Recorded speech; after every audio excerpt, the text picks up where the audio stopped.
Hey Kimberbellas, Kristen Som here.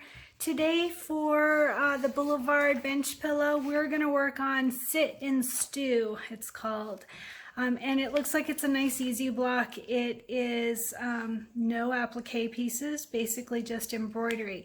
So when it's just embroidery, just make sure to stabilize it really well. I would recommend, and Kimberbell recommends, using cutaway, preferably mesh stabilizer. I actually am out of it, so I'm just gonna double up on tearaway for today.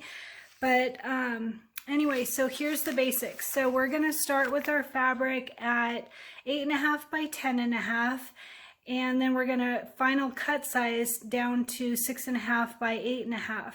So that's what tells us what to use for our quilting. So if our final cut size is 6.5 by 8.5, then we want to make sure to use a quilting design that is 6 by 8. I am going to use the one with the witch on it. I didn't get the name of it. I should have done that, but I will certainly put it in the post. But a cute little one that's got like little swirlies and then a witch, and I think that'll be really cute for this one.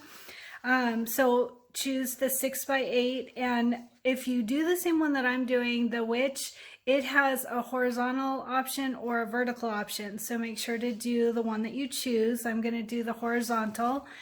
And same thing, we're going to do the placement line hooping, and in the directions it shows you to do that, what is it, inch or half inch fold and all of that. Sorry, I'm getting a text.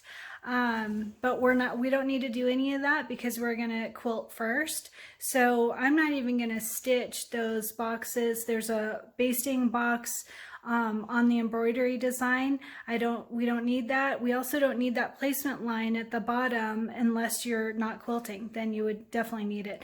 Boy, my phone is just going nuts here. Sorry, I keep looking up. All right, so placement line hooping, I talked about that. The design itself is 5 by 7. We're gonna do 6 by 8 quilting for the whole block, but I'm gonna show you on a Zoom meeting today how you can use a 5 by 7 hoop for those that only have a smaller hoop. I figured out at 3:30 in the morning, I was like, oh, that would be really easy. So I sent myself a little email at 3:30 in the morning to make sure to remember what I was thinking about.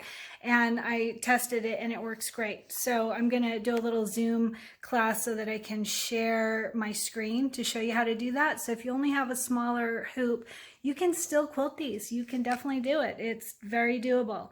All right, so today's project is on page 13 of our Kimberbell PDF. And I think I went over everything.